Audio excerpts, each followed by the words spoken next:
Hi students, welcome to my YouTube channel. नमस्कार विद्यार्थी मित्रांनो, आपण पाहतोय इयत्ता दुसरीचं अभिरूप शिष्यवृत्ती सराव प्रश्नपत्रिका संच पुस्तिका जी आहे त्यामधील प्रश्नपत्रिकांचे सॉल्युशन। तर आज आपण विद्यार्थ्यांनो पाहणार आहोत सराव प्रश्नपत्रिका संच क्रमांक 7।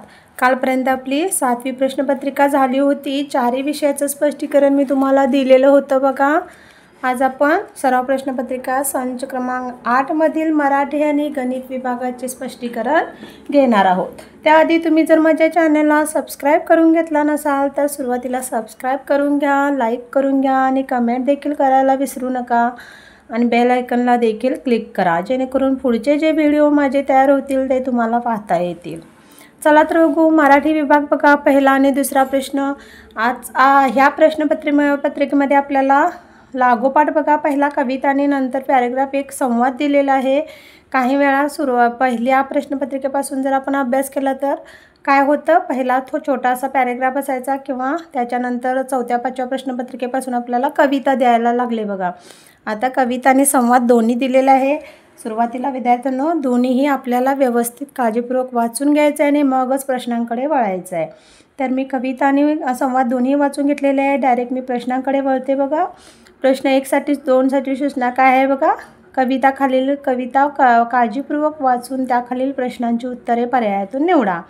तर ही कविता आपली आहे। आपल्याला 1 व 2 प्रश्न या कवितेवर विचारलेले आहेत।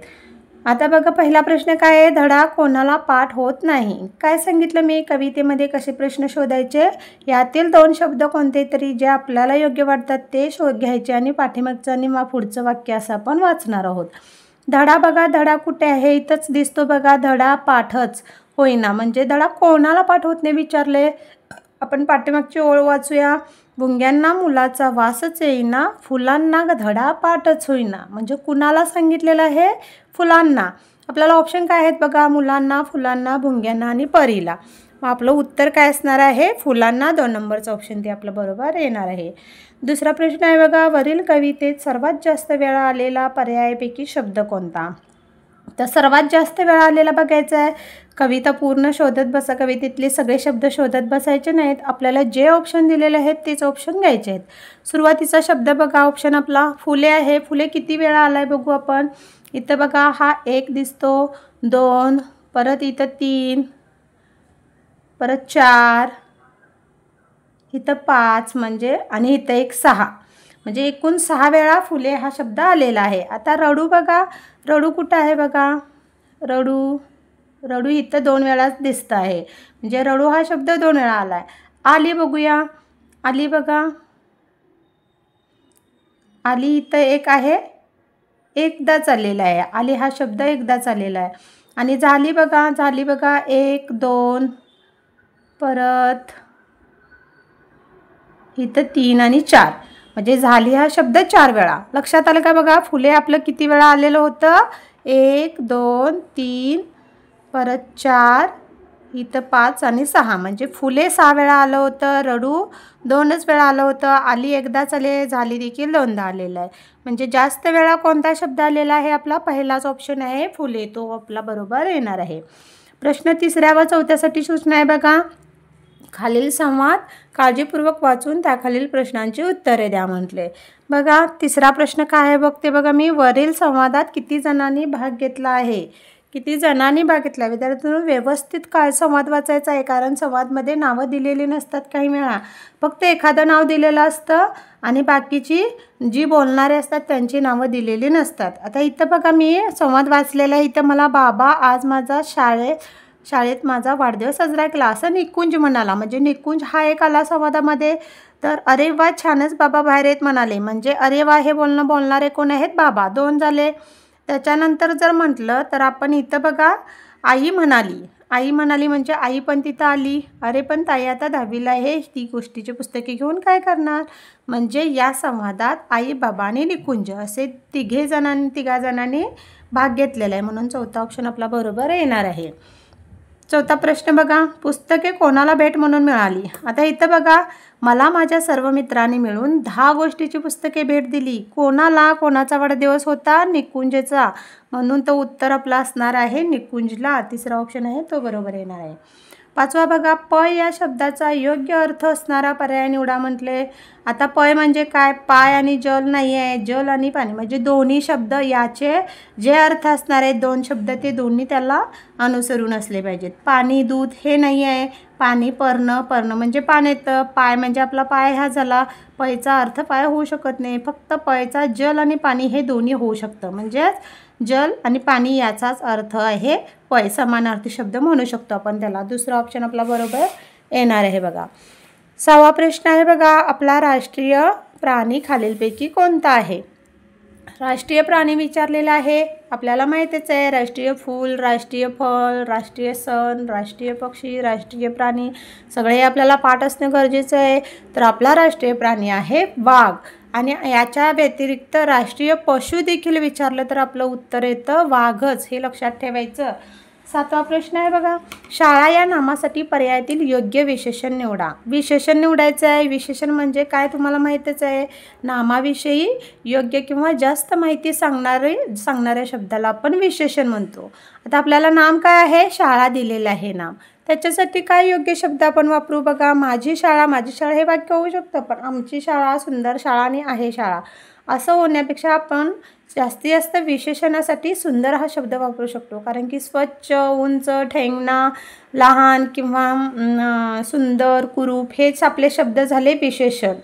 गुण, सगुण, अवगुण जे ज्याचे गुणाविशेष काही माहिती दिलेली असते त्याला आपण विशेषण म्हणतो. आता इथं आपण सुंदर हा शब्द शाळेसाठी वापरणार आहे.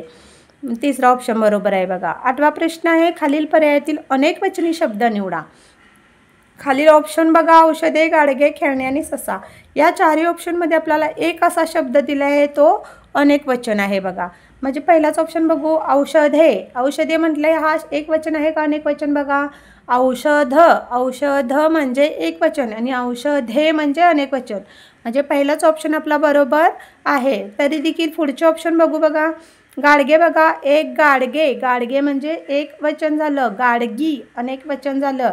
खेळणे, खेळणे एक वचन झालं. खेळणी, खेळणी ही अनेक वचन झाले.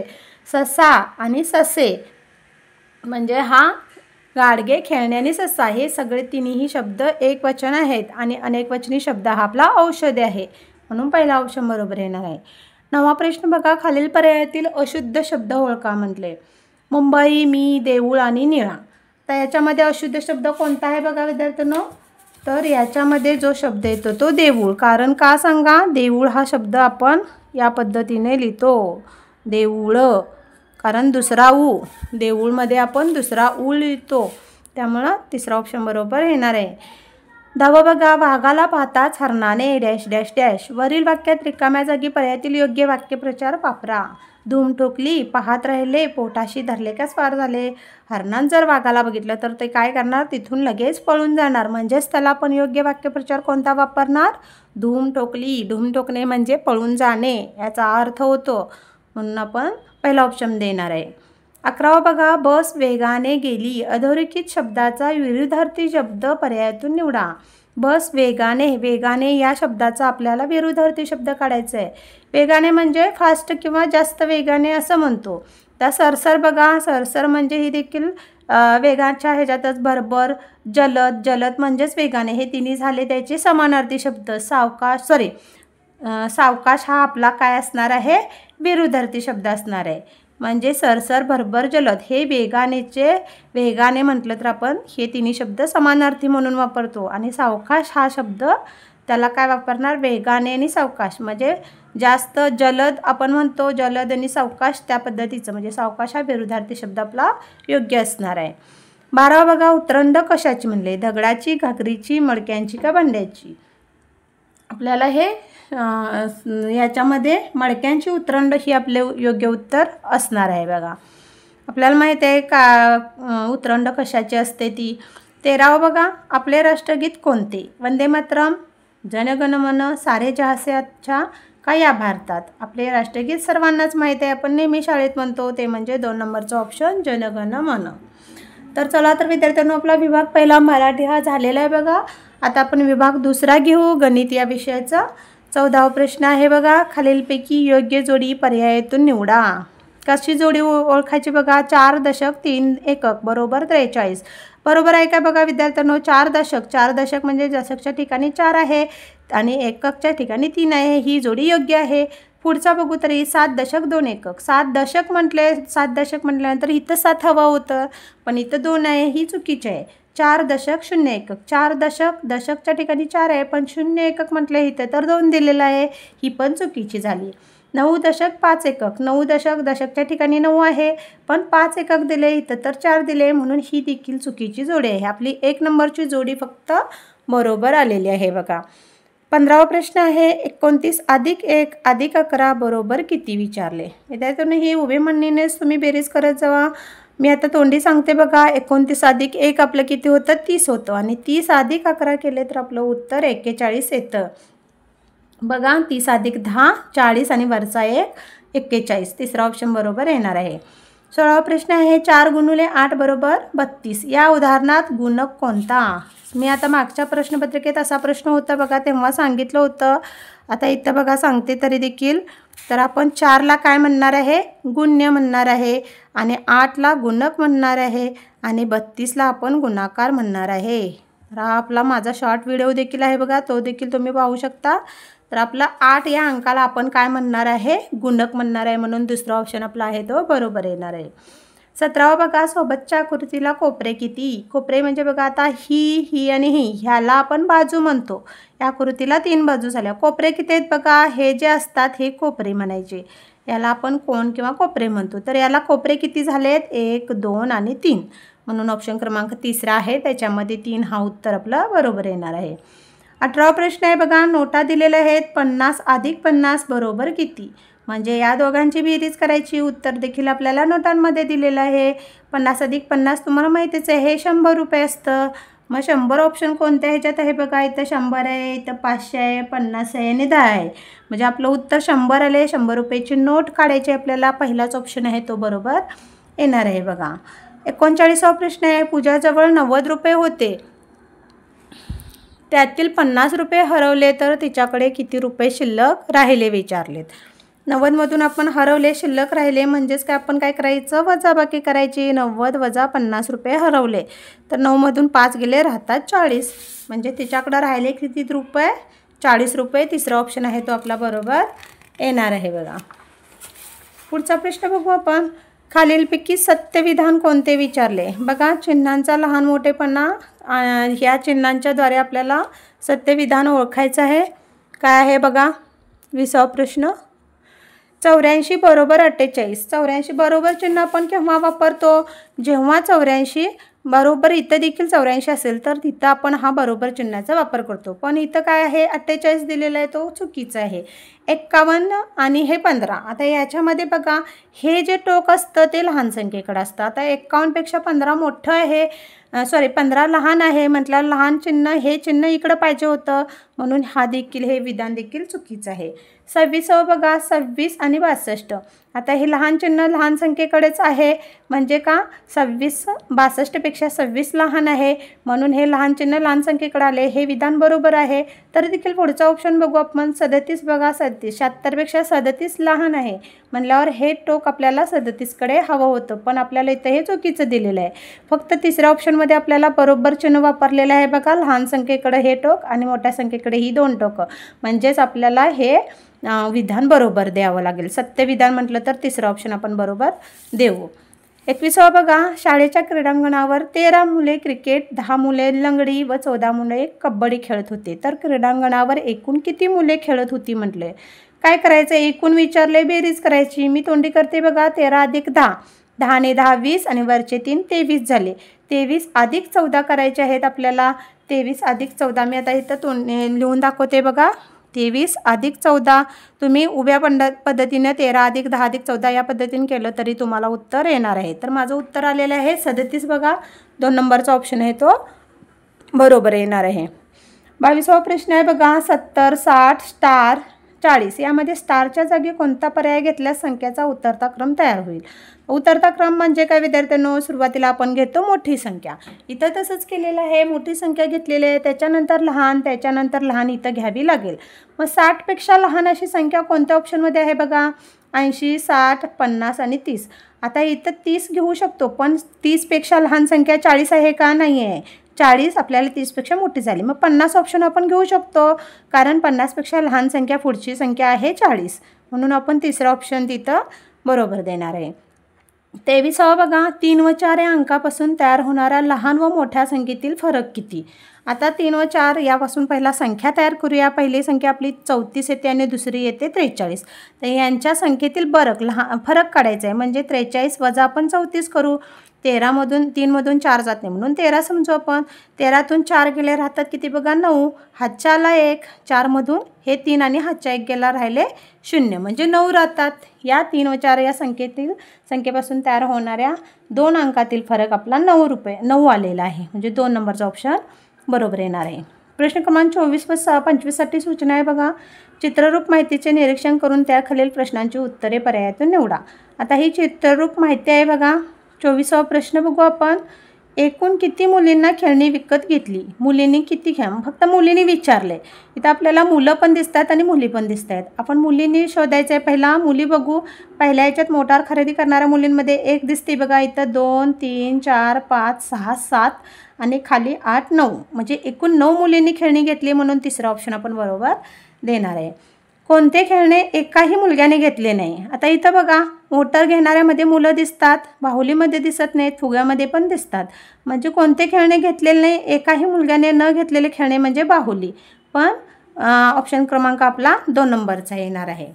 26वा प्रश्न आहे. 89 या संख्येची विस्तारित मांडणी खालीलपैकी कोणती? विस्तारित मांडणी करताना आपण विद्यार्थ्यांना सांगितले मी, डाव्या बाजूने म्हणजेच एकक, दशक, शतक असं इकडून घ्यायचं नाही. दशक म्हणजे जेवढी संख्या दिलेली आहे त्या संख्येपासून पुढे आपण मांडत जायचं आहे. आता इथं 89 आहे बघा, म्हणजे 8 या अंकाची स्थानिक किंमत काय आली आपली? 80 आली, आणि 9 या अंकाची स्थानिक किंमत 9 आली, म्हणजे 80 अधिक 9 कुठं ऑप्शन दिसतोय बघा? 80 अधिक 9 हा अशा पद्धतीनं आपण विस्तारित मांडणी आपण करणार आहोत. तिसरा ऑप्शन बरोबर आहे बघा. 27वा बघा. 2 समसंख्यांची बेरीज डॅश डॅश येते. तर समसंख्या कोणत्याही घ्यायच्या आहेत विद्यार्थ्यांनो बघा. आता मी इथं घेते 4 अधिक 6 घेतली मी, उत्तर काय आलं माझं? 10. 10 ही काय झाली? समसंख्या झाली. मी दुसरी घेते बघा, 12 अधिक 18 घेते मी बघा. इथं 12, 2 आणि 8 ह्या समसंख्या झाल्या. 8 आणि 2 10, हातच्या 1 म्हणजे 1, 2, 3, 30, म्हणजे 30 या संख्येच्या ठिकाणी देखील 0 आली, म्हणजे ही समसंख्या झाली. दुसरी आणखीन एक घेते बघा मी. आता 8 अधिक 2 घेते बघा. 2 राहू दे, सगळ्या ठिकाणी 0 येतं. आपण दुसरी घेऊ. 2 अधिक 6 घेतली मी बघा. 6 अधिक 2 8, म्हणजे दोन्ही समसंख्यांची बेरीज ही समसंख्याच येते, म्हणून ऑप्शन आपला पहिला बरोबर येणार आहे. 28वा प्रश्न आहे बघा. 3 अंकी सर्वात लहान संख्या व 1 अंकी सर्वात लहान संख्या यांच्यातील फरक. तर 3 अंकी सर्वात लहान संख्या कोणती असणार आहे? 100, आणि मोठ्यात मोठी संख्या आपल्याला माहीत आहे 999. मग 3 अंकी सर्वात लहान 100 आहे, आणि 1 अंकी सर्वात लहान आपली ही 1 येणार आहे. म्हणजे यांचा काय करायचा? फरक करताना आपण वजा करतो. मग 10मधून 0मधून 1 जात नाही म्हणून 10 समजलं. 10मधून 1 गेले राहिले 9, हातच्या आला 1, परत या 0मधून 1 जात नाही म्हणून परत याला आपण 10 समजतो. मग 10मधून परत 1 गेला राहिला 9, परत हातच्या आला इथं 1, म्हणजे 1मधून 1 गेला राहिले 0, म्हणजे उत्तर आपलं 99 आलेलं आहे. कुठं आहे बघा? चौथा ऑप्शन आहे तो बरोबर येणार आहे. 29 बघा. 50 अधिक 30 बरोबर किती म्हणले? आता 50 अधिक 30 असं मांडणी करायची. 0, उत्तराला 80 आपलं. 80 उत्तर कुठं आहे बघा? पहिल्याच ऑप्शनमध्ये आहे, ते बरोबर येणार आहे. 30वा आहे. 47 वजा 12 बरोबर चौकट, तर चौकटच्या ठिकाणी पर्यायातील कोणती संख्या येईल? उभ्या मांडणीनं करायचं आहे. मी तर तोंडी सांगते बघा. एकक स्थानच्या अंकाची वजाबाकी पहिला करू. 7 वजा 2 किती येतं? 5 येतं, आणि 4 वजा 1 3 येतं, म्हणजे 35 उत्तर येणार आहे आपलं. दुसरा ऑप्शन आहे तो बरोबर येणार आहे बघा. 31वा बघा. 5 रुपयाला 10 चॉकलेट, तर 10 रुपयाला किती चॉकलेट मिळतील? आता इथं मी 2 पद्धतीने सांगते बघा. 5 रुपयाला किती? 10 दिलेत. मग आणखी 5 रुपयाला केलं तर आपलं काय येणार? 10 येणार, म्हणजे हे 5 अधिक 5 10 रुपयाला विचारलेत ना. हे 10 रुपये आपले आलेत, आणि ही 5 रुपयाला 10 चॉकलेट आणि ह्या 5 रुपयाची 10 चॉकलेट अशी एकूण 20 चॉकलेट आलीत आपली. लक्षात येते का बघा मी गणित कसं सोडवलं. 5 रुपयाला 10 दिलेत म्हणून 10 रुपयाची काढताना पण आणखी 5 रुपयाची ॲड ह्याच्यात केली. ही 10 रुपयाची चॉकलेट आणि ही 5ची 10 आणि ही 5ची 10 म्हणजे एकूण 20 चॉकलेट आपल्याला मिळणार आहेत. या पद्धतीने देखील सोडवता येतं. आणि जेव्हा आपल्याला जास्त संख्यांची हे दिलेली असते किंमत दिलेली असते तेव्हा आपण काय करतो 5 रुपयाला 10 चॉकलेट म्हणजे पहिला एक चॉकलेट किती रुपयाला येणार हे काढायसाठी आपण काय करणार 10 भागिले 5 करणार. 5 एके 5 5 दुनी 10 म्हणजे हे 2 आले. मग आता आपल्याला काय करायचं आहे 10 चॉकलेटची काढायची. आता एकाची किंमत आलेली आहे आपल्याला 2 रुपये. मी जसं नेहमी सांगते त्या पद्धतीनं एकाची जर दिली असेल आणि जास्तची काढायची असेल तर आपण काय करणार गुणाकार करणार. म्हणून 10 गुणिले 2 केलं तरीही आपलं उत्तर 20 चॉकलेट येतात. म्हणजे असं 2 पद्धतीने सोडवलं तरी तुमचं पहिलाच ऑप्शन उत्तर येणार आहे. 32वा प्रश्न आहे बघा 1 मीटर बरोबर चौकट सेमी विचारले. किती सेमी 1 मीटर बरोबर तुम्हाला माहितीच आहे 100 सेमी असतं. दुसरा ऑप्शन आहे तो बरोबर येणार आहे. 33वा प्रश्न आहे बघा आकृती दिलेली आहे सोबतच्या आकृतीला काय म्हणतात. तर ही आकृती आहे विद्यार्थ्यांनो घनाची. याच्यापेक्षा मोठी जी असते ती असते इष्टिकाची ती. आपला पहिला ऑप्शन बरोबर आहे तो घन हा बरोबर येणार आहे. 34वा प्रश्न बघा योग्य पर्याय निवडून आकृतिबंध पूर्ण करा म्हटलेलं आहे. बघा आकृतिबंध कसा आहे त्रिकोण चौरस स्टार आणि सर्कल आहे. तर दुसऱ्या आकृतीत बघा त्रिकोण सर्कल आणि स्टार दिले म्हणजे ह्या 3 आकृत्या दिल्या आहेत सर्कल कमी केलेला आहे. आता या आकृतीत पण आपल्याला काय करायचं इकडची एक आकृती कमी करावी लागेल म्हणजे त्रिकोण आणि चौरस एवढंच इथं आलं पाहिजे. तर त्रिकोण आणि चौरस कुठं आहे बघा दुसऱ्या ऑप्शनमध्ये आहे. हा क्रम आपला बरोबर असणार आहे. 35वा प्रश्न आहे ग्रेगरियन वर्षाचा शेवटचा महिना कोणता. आता ग्रेगरियन म्हणजे काय विद्यार्थ्यांनो आपण इंग्रजी वर्षांना ग्रेगरियन वर्ष असे म्हणतो आणि मराठी वर्षांना सौर वर्ष असे म्हणतो. ग्रेगरियन म्हटले म्हणून आपला चौथा ऑप्शन येणार आहे बघा डिसेंबर. इंग्रजी वर्षाचा शेवटचा महिना आपला डिसेंबर येतो म्हणून तो बरोबर येणार आहे. 36वा प्रश्न आहे बघा 750 ग्रॅम अधिक 250 ग्रॅम बरोबर किती किलोग्रॅम विचारले. 750 ग्रॅम मी लिहिताना कसं लिहिते बघा फक्त आणि 250 ग्रॅम ग्रॅमच्या बरोबर मी पुढं ग्रॅम लिहिलेलं आहे. माझं उत्तर काय येते बघू 0 5 5 10 हातच्या 1 आणि 7 आणि 2 9 आणि 1 10 म्हणजे 1000 आणि मी हे ग्रॅमच्या खाली ग्रॅम लिहिलं. माझं उत्तर 1000 ग्रॅम आलं म्हणून 1000 उत्तर लिहायचं नाही विद्यार्थ्यांनो कारण पुढं आपल्याला किलोग्रॅममध्ये काढायचं आहे. मग 1000 ग्रॅम आपण केव्हा काढतो 1 किलोग्रॅम बरोबर आपलं 1000 ग्रॅम येतं म्हणजे हे किलोग्रॅममध्ये आपलं उत्तर काय येणार आहे 1 किलोग्रॅम म्हणून तिसरा ऑप्शन आपला बरोबर येणार आहे. बघा सोबतच्या घड्याळामध्ये किती वाजले आहेत विचारले. 37व्या प्रश्नामध्ये बघा तास काटा आपला 2 आणि 3च्या मध्ये आहे म्हणजे जरासा किंचितचा पुढे आहे आणि 9वर काटा हा मिनिट काटा आहे. अशा वेळेस आपण काय म्हणतो दोन्हीवर असेल म्हणजे ज्या संख्येच्या कोपऱ्यावर असेल ती संख्या आणि 9वर असेल तर आपण त्याला पावणे असं म्हणतो. 6वर असेल त्याला आपण साडे असे म्हणतो आणि 3वर मिनिट काटा असेल तर आपण त्याला सव्वा असे म्हणतो. आपल्याला इथं 9 दिले म्हणजेच पावणेचं उत्तर असणार आहे. मग 2:45 असा उत्तर आपलं एकच आहे पावणेचं म्हणून पहिला ऑप्शन आपण बरोबर देणार आहे. म्हणजे वाजले किती 2:45 वाजलेले आहेत. 38वा प्रश्न आहे बघा 1 ते 100 पर्यंतच्या संख्येत एक अंकी समसंख्या किती. एक अंकी समसंख्या विचारल्यात मग आपल्या एक अंकी समसंख्या 2 4 6 आणि 8 ह्या एक अंकी 4च संख्या अशा आहेत म्हणून आपला पहिलाच ऑप्शन बरोबर येणार आहे. तर विद्यार्थ्यांनो आपण मराठी आणि गणित हा दोन्ही विभाग यांचे स्पष्टीकरण पाहिलेलं आहे. हे स्पष्टीकरण जर विद्यार्थ्यांना तुम्हाला आवडलं असेल तर नक्कीच माझ्या चॅनलला लाईक करा सबस्क्राईब करा आणि कमेंट करायला देखील विसरू नका. धन्यवाद.